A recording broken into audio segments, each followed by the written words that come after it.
Hello and thank you for watching. I'm Jennifer Bowman with Olympia Piano, and in this short video I'm going to go over the fingering for part 2 of Bach's Musette in D major.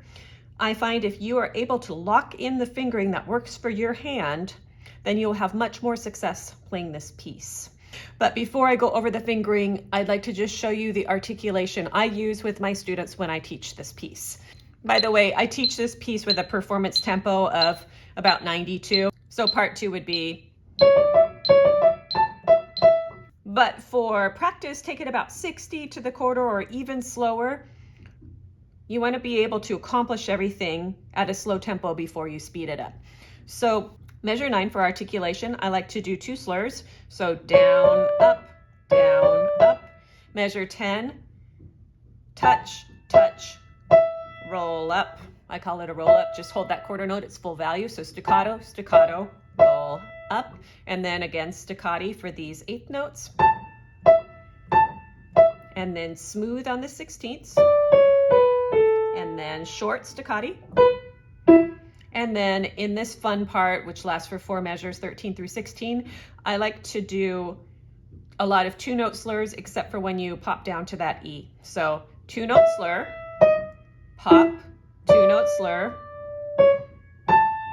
and then do it again, pop, 17, smooth 16ths, and then up on the staccati, touch, touch, touch, touch, then down, up, touch, touch, down, up, roll up. So I'm just going to go through about 2 measures at a time here. We'll start with measures 9 and 10. I'm going to give you 3 options, depending on the size of your hand. So as you may have seen in video 1, a lot of this piece takes place in D major position. So we can kind of stay in this D major position and just let finger 2 cross over. So this would be fingering option number 1. 2, 1, 2, 2, 1, 2, 5, 2, 2. Some people really like that fingering. If you have smaller hands or more thin hands and you can fit in here, this is one I sometimes teach. Some people don't like having thumb on the black key. I think it's perfectly fine depending on circumstance. So the thumb on the black key, you'd poke your pinky out a little bit further. So it would be like this. Down, up, touch, touch, roll up. And then I just want to point out one other fingering. I usually don't use this, but I've seen it in books before. And that would be 2, 1, 3, 2, 1, 3. I find that personally a little bit confusing because putting that 1 under your fingers kind of feel out of order, but it does work pretty well. So next we have measures 11 and 12. This one's always going to be 5, 2. So there's a couple of choices you can have for those 16th notes. So if we come from 5, 2, 5, 2, we can either keep 1 right here and then quickly do a crossover, in which case we'd have 1, 3, 2, 1, and then 2, 1. Or we could also have 1, 3, 2, 1, scoot over, 3, 1.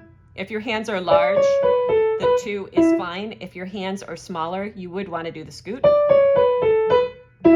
So then the second option would be 5, 2, 5, 2, then put finger 4 where the thumb is. Because these are staccatos, it's fine to just scoot really quickly. So we're basically moving from D position to A position for that.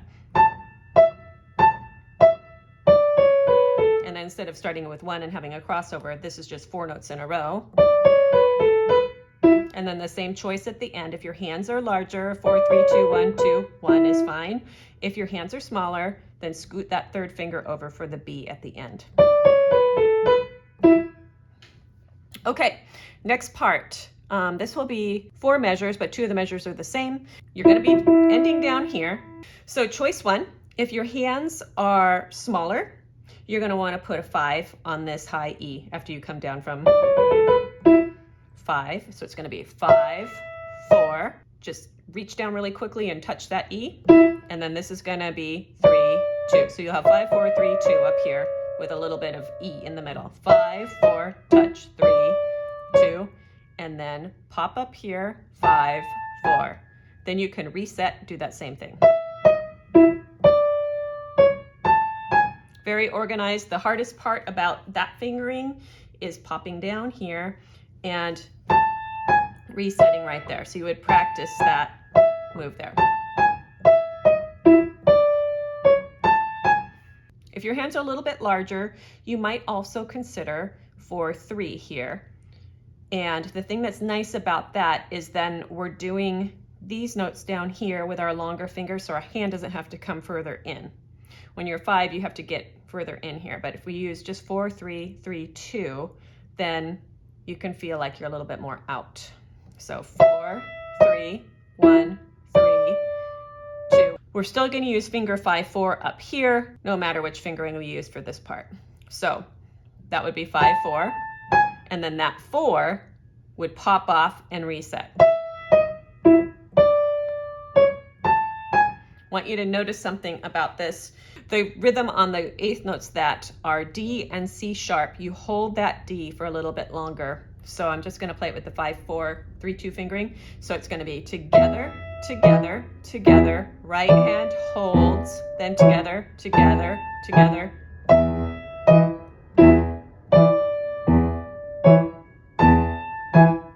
All right, finally we have measures 17 and 18. I think there's 2 fingerings that work well for this. So you'd be coming from 5-4, so you could either pop 5-4 and then to here.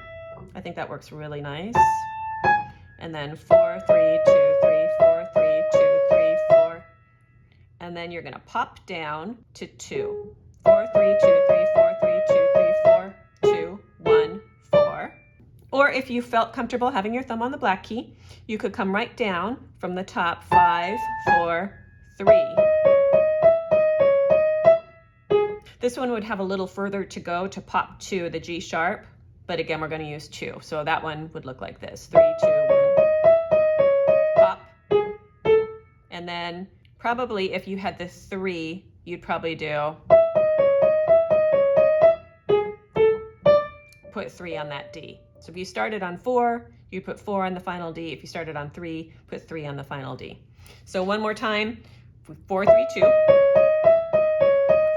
4-2-1-4, or 3-2-1-2-3, 2-1-3. So there's a couple of different fingerings you can have for these 3 notes. You could either do 3-4-5, 1, move fast, 4, 3-4-5, 1. Or if your hands are larger, you could do 3-4-5-2-1, cross over there. So again, 3-4-5-1, move fast with 4 to the new A position.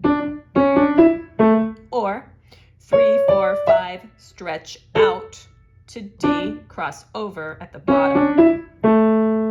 Or you could do a similar thing if you start with a 3-2 for this part a couple measures before.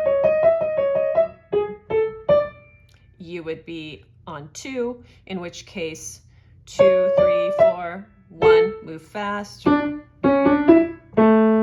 Personally, I think starting on 3 is a little bit more strong. You don't have to think as much because your hand knows what A position feels like. Now I'm just going to play it quickly, hands together, so you hear how the hands go together. The left hand mostly has 8th notes the whole entire time, except for at the very end where the hands move at the same time. So metronome here is at 60. 1, 2, ready, go. Down, up, down, up, touch, touch. Right hand holds, left hand doesn't. Smooth. Down, up, touch, down, hold for 2 notes.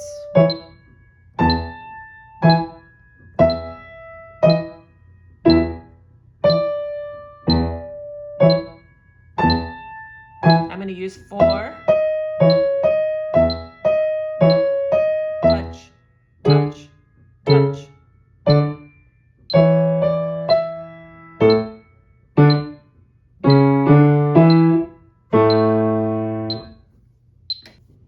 Thank you very much for watching this short video on fingering for the second half of Musette in D major, attributed to Bach. I hope this helps you with this piece. Please subscribe to my channel for more videos like this, quick piano tips. I also have lots of videos on piano technique and some tutorials. Please write to me in the comments Let me know how you're doing, if you have any questions about this piece, if there's any videos you'd like to see. I do keep a list of potential videos to make, and I get as many out as I can. So as always, thank you for watching.